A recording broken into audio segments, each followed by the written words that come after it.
दादा, मला ही इमारत पुस्तकांमध्ये आणि चित्रपटांमध्ये सतत दिसते. हे जे मोठे गुंबद आहे हे काय आहे? हे संसद भवन आहे रोहन. ही भारतातील एक महत्त्वाची इमारत आहे, कारण ती आपली लोकशाही दर्शवते.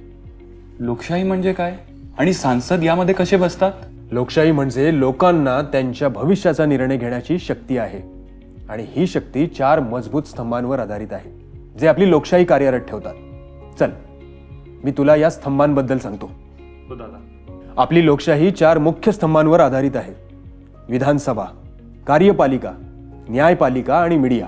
प्रत्येक महत्त्वपूर्ण आहे, जेणेकरून देशातील न्याय, समानता आणि प्रगती सुनिश्चित केली जाऊ शकते. विधानसभा. आता हे काय करते?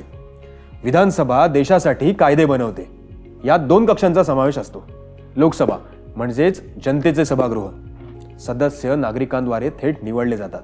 आणि दुसरं आहे राज्यसभा, म्हणजेच राज्यांचा सभागृह, सदस्य राज्य आणि केंद्रशासित प्रदेशांचे प्रतिनिधित्व करतात. विधानसभा.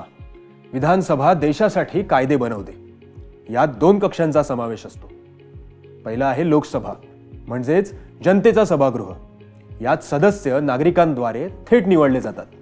आणि दुसरं आहे राज्यसभा, म्हणजेच राज्याचा सभागृह, सदस्य राज्य आणि केंद्रशासित प्रदेशांचे प्रतिनिधित्व करतात. आता याचे कार्य कसे होते? कायदा प्रस्थापित झाल्यावर तो दोन्ही कक्षांद्वारे चर्चा आणि मंजुरी मिळवतो. त्यानंतर तो कायदा बनतो. आणि याचे महत्त्व काय आहेत? तर हे सुनिश्चित करते की देशभरातील लोकांचे हक्क आणि आवाज संसदेत ऐकले जातात. तर जेव्हा आपण मतदान करतो, हे कायदे बनवण्यासाठी आपण कोणाला तरी निवडतो का? संपूर्णपणे. म्हणूनच मतदान एक अधिकार नाही, तर एक जबाबदारी आहे. आपल्या लोकांच्या कल्याणासाठी नेत्यांना निवडणे. कार्यपालिका म्हणजेच सरकार. कार्यपालिका सुनिश्चित करते की संसदेने बनवलेले कायदे प्रभावीपणे अंमलात आणले जातात. आता त्यामध्ये कोण असतो? तर पंतप्रधान आणि मंत्री. ते देश चालवतात आणि महत्त्वपूर्ण निर्णय घेतात. IAS आणि IPS अधिकारी ते प्रशासनाच्या दैनंदिन कामकाजाची जबाबदारी घेतात, जसे की सार्वजनिक सुरक्षा, आर्थिक विकास इत्यादी. आता याचे महत्त्व काय आहे? ते म्हणजे शिक्षण, आरोग्य, वाहतूक आणि संरक्षण यासारख्या महत्त्वपूर्ण क्षेत्रांचे व्यवस्थापन करतात आणि देश कार्यरत ठेवतात. पंतप्रधानांकडे तर खूप मोठी जबाबदारी असावी ना? हो रोहन, म्हणूनच यांची निवड काळजीपूर्वक केली जाते. न्यायपालिका. आता हे काय करते?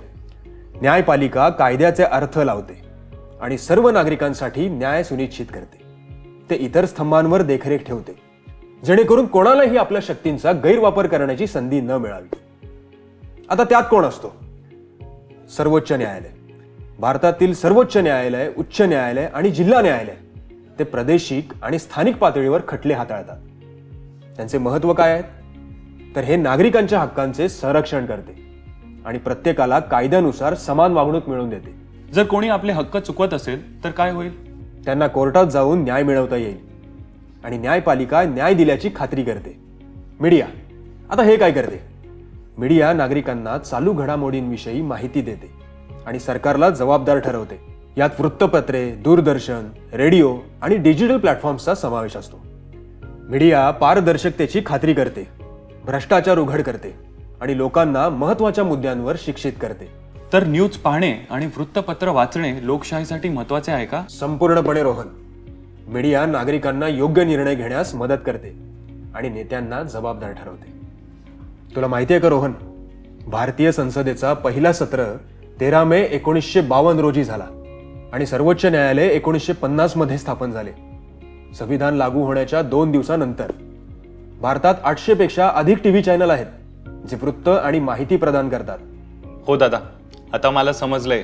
हे 4 स्तंभ आपल्या देशाला मजबूत आणि समान ठेवतात. हो रोहन, आणि नागरिक म्हणून आपली पूर्ण जबाबदारी आहे की आम्ही या स्तंभांना समर्थन देऊ.